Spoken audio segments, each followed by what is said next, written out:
जैसा कि हम कृत्रिम कायिक प्रवर्धन की विभिन्न प्रक्रियाओं का अध्ययन कर रहे थे पिछले समय में, पिछले लेक्चर में, उसमें हमने आपको कटिंग, कलम लगाना, दाब कलम, अंतःचापन की चर्चा की थी। अब उसी कृत्रिम कायिक प्रजनन की प्रक्रिया में रोपण एक प्रक्रिया है। रोपण, जैसा आप जानते हैं, धान की रोपाई होती है, यह बीजों द्वारा होती है।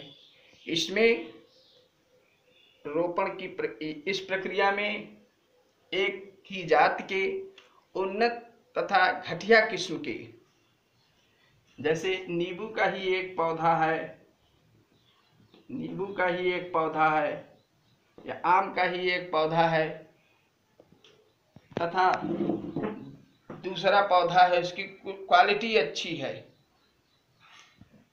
रूप रंग आकार अच्छा है।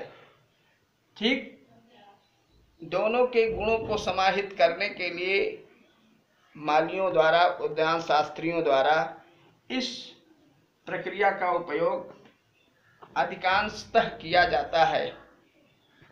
ये मुख्य रूप से आम, नींबू, संतरा, सेब आदि में बहुत ही प्रचलित कृत्रिम कायिक प्रवर्धन की विधि है, जिसमें रोपण की प्रक्रिया में एक पौधा जो घटिया किस्म का होता है, जो कि जमीन से जड़ सहित जुड़ा होता है, जिसे हम स्टॉक कहते हैं,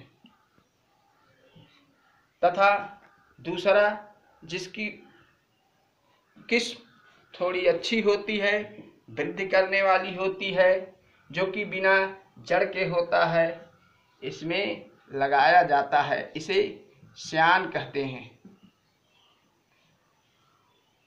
अर्थात अब आपको स्पष्ट हो गया कि स्टॉक तथा श्यान क्या है।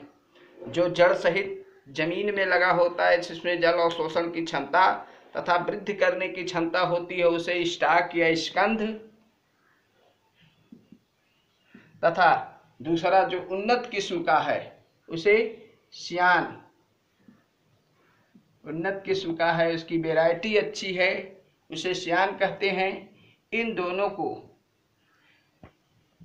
कट करके जोड़ दिया जाता है, जिससे धीरे धीरे जोड़ करके इसको बांध देते हैं, मट्टी आदि से नमी दे देते हैं। कुछ दिन में ये दोनों एक ही हो जाते हैं और नए नए फलों में दोनों के गुण होते हैं। जितने कलमी आम हैं, दशहरी आम हैं, कागजी नींबू हैं, अच्छे किस्म के सेब, नाशपाती, इस प्रक्रिया द्वारा मालियों, उद्यान शास्त्रियों तथा किसानों द्वारा किए जाते हैं। तो आपको स्पष्ट हो गया होगा स्टॉक तथा श्यान के कटाव के आधार पर रोपण की जीन विधि, बगल विधि, फाट विधि, कासा विधि।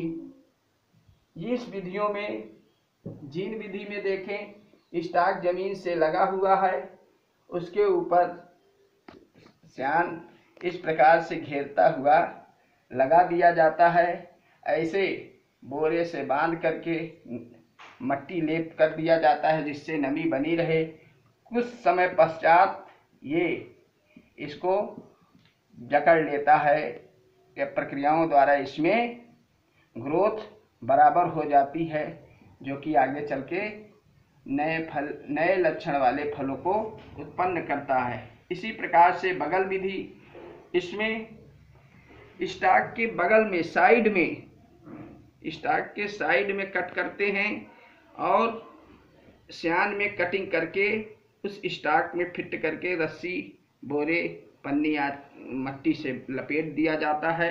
ये भी धीरे धीरे ग्रोथ कर जाता है। ये अच्छा जल का अवशोषक है, ये जल्दी वृद्धि करता है, जिसमें जो फल बनते हैं इसमें दोनों के लक्षण होते हैं। इसी प्रकार से फाट विधि, ये श्यान में इस वाई आकार की शेप बनाई जाती है, उसमें स्टॉक में कलम इस प्रकार से काट करके भर दिया जाता है, फिर इसे बांध देते हैं, मट्टी आदि से भर देते हैं। कासा विधि, इसमें साइड में काट करके जीभ जैसा सियान में कटिंग मार लगा करके इसमें सेट कर देते हैं, जिसे रस्सी मिट्टी से बांध करके जिससे नमी बनी रहे। इस प्रकार से नए पौधे, यह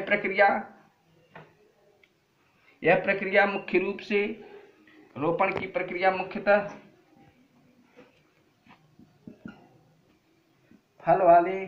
रसीले फल वाले पौधे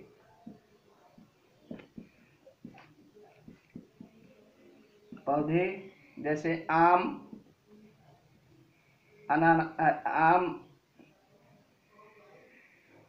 नींबू,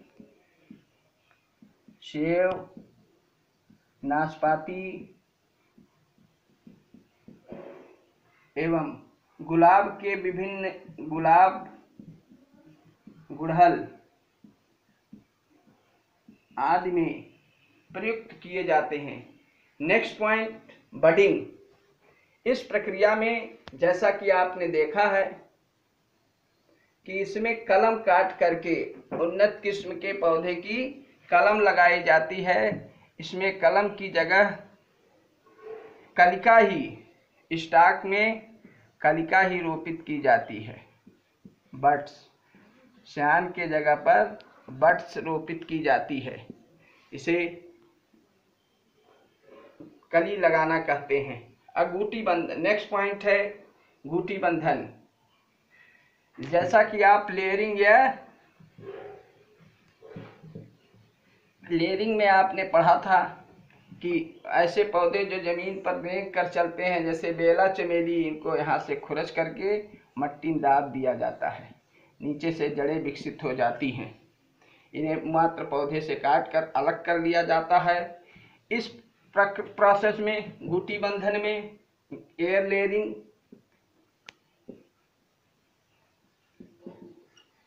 वे काष्ठीय पौधे जिन्हें जमीन पर नहीं दबाया जा सकता, उनके नए पौधे प्राप्त करने के लिए शाखाओं पर इस प्रकार से तने को छीलते हैं।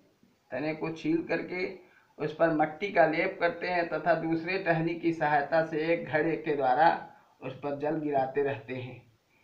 फिर कुछ समय बाद जहाँ पर मट्टी तना छीला गया था वहाँ जड़ें विकसित होने लगती हैं, जिसे काट करके नए पौधे दूसरी जगह स्थापित किए जाते हैं। इस प्रकार से भी नए पौधे विविध क्षेत्रों में, यह अच्छे गुण वाले पौधे के नए पौधे प्राप्त कर लिए जाते हैं। इस प्रकार से कृत्रिम कायिक प्रजनन की